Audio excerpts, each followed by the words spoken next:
राधे राधे प्रिय दर्शकों, कैसे हैं आप लोग। प्रभु की कृपा हमेशा आप पर बनी रहे। दर्शकों, स्वागत है आपका आज की इस कहानी में। आज की यह कहानी बड़ी ही ज्ञानवर्धक होने वाली है।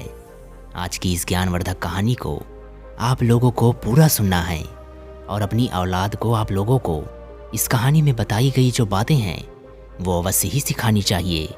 अगर आपकी औलाद गलत लक्षणों में, कुलक्षणों में या फिर गंदी आदतों में जा रहे हैं तो इन बातों को आप लोगों को अपनी औलाद को जरूर ही सिखाना चाहिए। प्रिय दर्शकों, आज की यह ज्ञानवर्धक कहानी है एक गिद्ध पंछी की, जिसने बहुत ही अच्छे तरीके से इस कहानी को मुख दिया है। दर्शकों, इस कहानी से मिलने वाली सीखों पर आप सभी को जरूर अमल करना है। आप सभी को इस कहानी को जानना है। आज की यह कहानी बड़ी ही ज्ञानवर्धक है।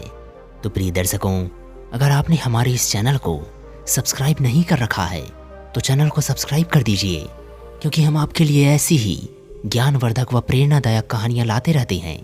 और इस कहानी को जितना हो सके अपने मित्रों, अपने रिश्तेदारों के साथ शेयर कीजिए, ताकि वे भी इस ज्ञानवर्धक कहानी से वंचित ना रह सकें। तो चलिए मित्रों, कहानी को शुरू करते हैं। दोस्तों, एक बार की बात है, एक घने जंगल में एक बहुत बड़ा बरगद का पेड़ हुआ करता था। और वह बरगद का पेड़ इतना विशाल था कि जंगल के सारे पंछी, सारे जीव जंतु और सारे उड़ने वाले पंछी उसी ही पेड़ में आकर विराम करते थे। प्रिय दर्शकों, कुछ दिनों बाद क्या होता है कि पूरे जंगल का पानी सूखने लगता है। और जैसे जैसे पानी सूखने लगा उसी प्रकार उस जंगल में मौजूद जो पेड़ पौधे थे वह धीरे धीरे नष्ट होने लग गए। और फिर वह सबसे बड़ा पेड़ जो बरगद का पेड़ था वह भी धीरे धीरे सूखने लगा और उसके पूरे पत्तियां सूखने लगी। और जैसे ही वह पेड़ सूख जाता है उसमें जो जीव जंतु, जो चिड़िया वगैरह रहते थे वह सभी उड़कर दूसरे जगह चले जाते हैं, परंतु उसमें जो गिद्ध का वास होता है वह वहाँ से बिल्कुल नहीं जाता। प्रिय दर्शकों, कुछ दिनों बाद वह बरगद का पेड़ सूख सूख कर गिरने लगता है। उसको पूरी तरीके से दीमक खा जाती है, परंतु वह गिद्ध उस पेड़ को छोड़कर कहीं नहीं जाता है, दूसरी जगह अपना स्थान नहीं बनाता है। उसके बाद में प्रिय दर्शकों, जो उस गिद्ध पंछी के साथ चिड़िया और जो जीव जंतु रहा करते थे वह एक दिन उस गिद्ध पक्षी के पास आते हैं और आकर कहते हैं कि हे गिद्ध बाबा, आप इस पेड़ को छोड़ दीजिए, क्योंकि यह पेड़ पूरी तरीके से सूख चुका है। पूरी तरीके से यह पेड़ खोखला हो चुका है, पूरी तरीके से यह पेड़ नष्ट हो चुका है।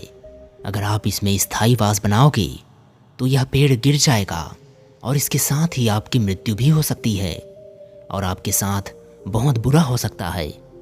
इतने में वह गिद्ध पंछी कहता है कि नहीं, चाहे मेरी सांसें चली जाए, परंतु इस पेड़ का मैं बिल्कुल भी साथ नहीं छोड़ूंगा।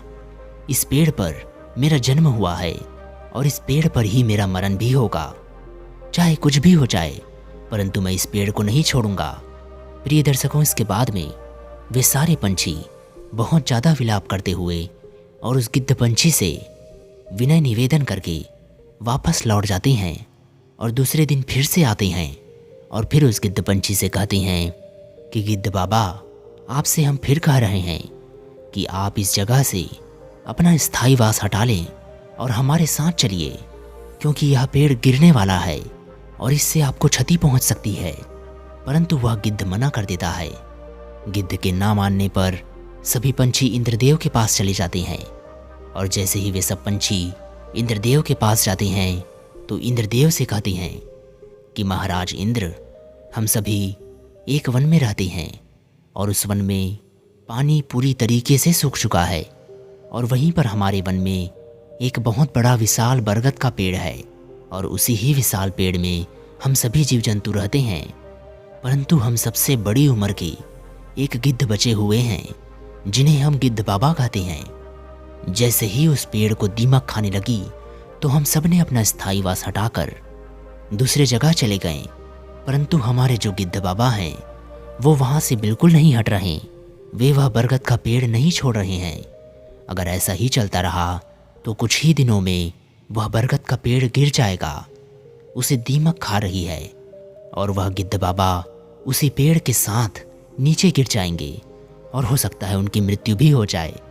वे सभी पंछी इंद्रदेव से विनय आग्रह करते हैं कि हे महाराज, कृपया आप हमारे साथ चलें और गिद्ध बाबा से यह कहें कि वह उस जगह से अपना स्थायी वास हटा ले। दोस्तों, इस तरह से जब वे सभी पंछी भगवान इंद्रदेव से निवेदन करते हैं तो कुछ देर बाद भगवान इंद्रदेव उन सभी पंछियों के साथ उस वन में चले जाते हैं और वन में जाकर जब उस बरगद के पेड़ को देखते हैं तो वाकई में वह बरगद का पेड़ पूरी तरीके से सूख जाया रहता है, पूरी तरीके से उसे दीमक खा गई रहती है और एक एक डाली जर जर करके गिर रही होती है। तब भगवान इंद्र देखते हैं कि वह गिद्ध पंछी वहीं बैठा हुआ होता है। वह गिद्ध पंछी बहुत बूढ़ा हो चुका होता है। फिर भगवान इंद्रदेव उस गिद्ध पंछी से कहते हैं कि हे गिद्ध, तुम्हारी क्या दशा हो रही है?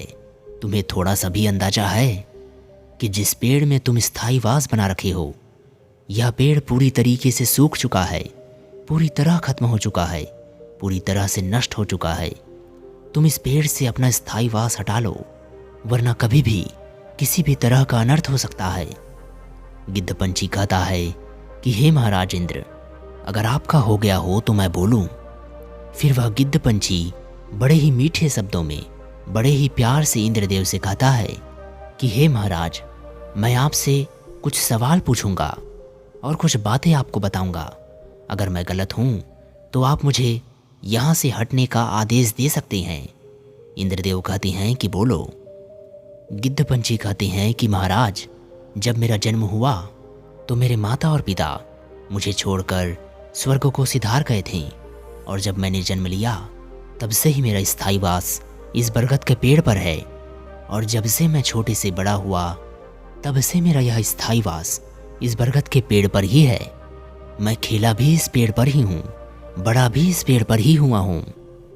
यानी कि मेरा पूरा जो जीवन था इस पेड़ पर ही गुजरा है। आज इस पेड़ के ऊपर मुसीबत आ जाने से भला मैं इसका साथ कैसे छोड़ दूँ?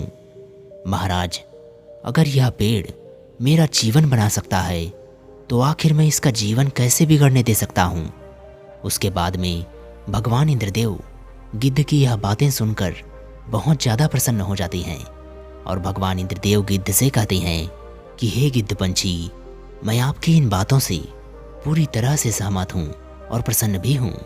भगवान इंद्रदेव उस गिद्ध पंछी से कहते हैं कि हे गिद्ध, तुम मुझसे कोई भी वरदान मांग लो। तो गिद्ध कहता है कि हे महाराज, अगर वरदान देना ही है तो वरदान आप मुझे नहीं बल्कि इस पेड़ को दो। अगर इसका भला तो मेरा भला। उसके बाद में भगवान इंद्रदेव अपनी दिव्य शक्ति से उस बरगद के पेड़ को पूरी तरीके से हरा भरा कर देते हैं। उस पूरे जंगल में हरियाली हो जाती है और जैसे ही पूरी तरह जंगल में हरियाली हो जाती है, सभी जीव जंतु वापस आकर उस बरगद के पेड़ में हंसी खुशी रहने लगते हैं। तो प्रिय दर्शकों, अगर मांगना ही है तो दूसरों के लिए मांगो, अगर मांगना ही है तो दूसरे के भला के लिए मांगो, अगर दूसरे का भला तो अपना भला। तो प्रिय दर्शकों, उम्मीद करते हैं कि आपको आज की इस ज्ञानवर्धक कहानी से बहुत कुछ सीखने को मिला होगा। ये वीडियो अच्छी लगी हो तो वीडियो को लाइक करें और चैनल को सब्सक्राइब करें ताकि हम आपके लिए ऐसी ही ज्ञानवर्धक और प्रेरणादायक कहानियाँ रोज लाते रहें और आप भी इन कहानियों से लाभान्वित होते रहें। और दोस्तों, इस कहानी को अपने रिश्तेदारों, अपने मित्रों के साथ शेयर अवश्य करिएगा ताकि वे भी इस ज्ञानवर्धक कहानी से लाभान्वित हो सकें। चलिए मित्रों, मिलते हैं आपसे अगली कहानी में। तब तक के लिए अपना ध्यान रखिए और सुखी रहिए। राधे राधे।